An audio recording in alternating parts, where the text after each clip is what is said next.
Hello dear ones! At ito na naman po tayo, panibagong tahi na naman tayo sa araw na to.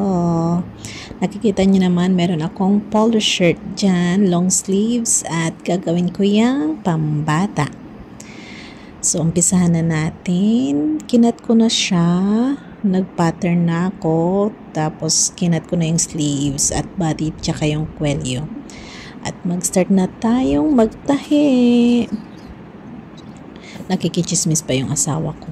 Munti ka na siyang makita. Alam ko kung makita siya. Ayan. At tinatahin natin yung body. Yung body mo na yung katawan. Pinagdugtong ko yung harap tsaka likod. So, naisipan ko ulit mag-video habang nagtatahi. Kasi why not? Diba? Hindi naman. Sinipag lang ako mag-video habang nagtatahi. Para makita nyo naman yung mga ibang ginagawa ko. Minsan kasi tinatamad ako eh. Gustong-gusto ko kasi manood talaga habang nagtatahi. Ngayon, para naman mapakita ko sa inyo kung ano pa yung mga ibang ginagawa ko. At para naman magkaroon ako ng content, diba? So, ayan. Tinahi ko na yung sa shoulders yan eh. Shoulders. Tapos, after nyan, isusunod ko yung sa kamay, sa sleeves. Ay, hindi pala yung sa kwelyo.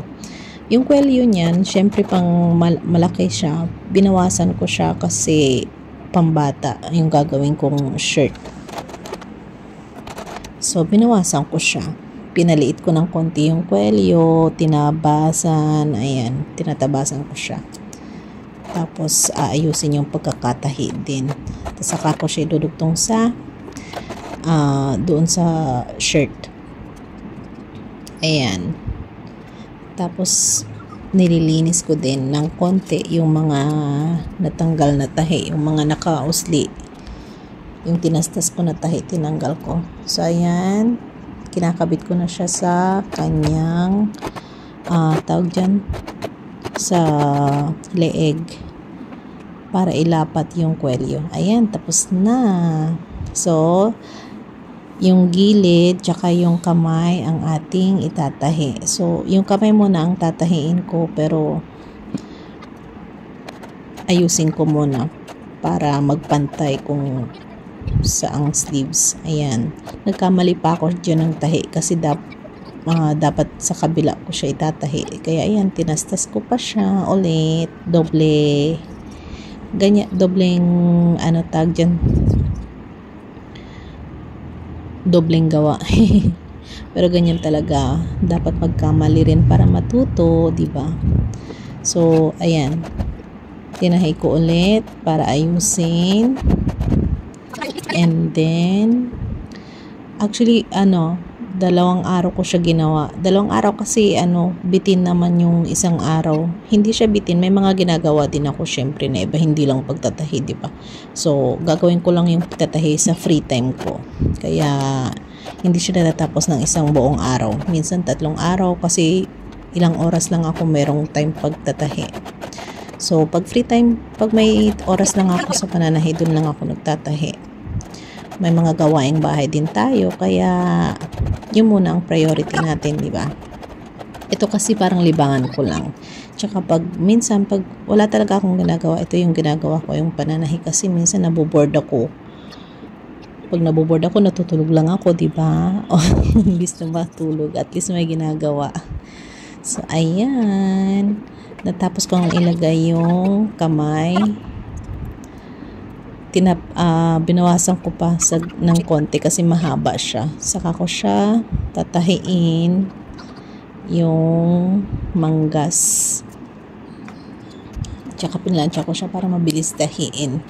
Tapos susunod niya yung sa laylayan naman. Yung sa pinaka laylayan ng damit.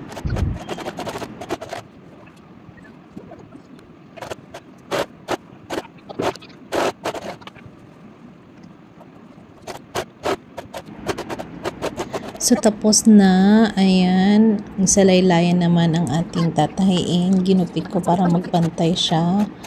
At, ayan. Makikita nyo, tinatahi ko na siya. Double stitching yan kasi, syempre, tinutupi ko pa.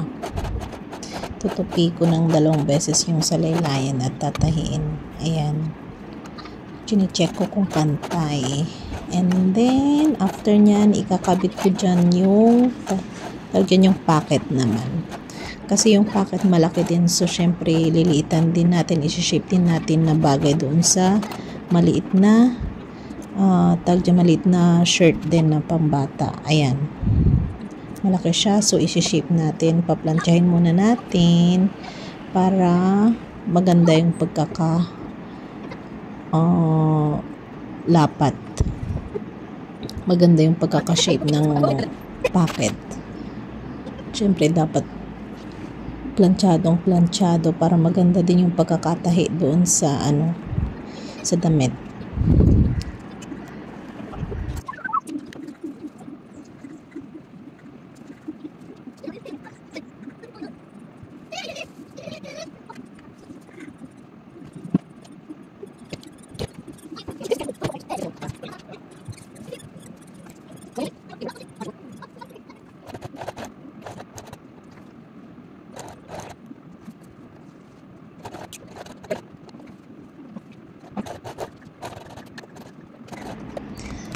Ayan, tapos na. At syempre, plantsahin natin para mawala yung mga gusot-gusot.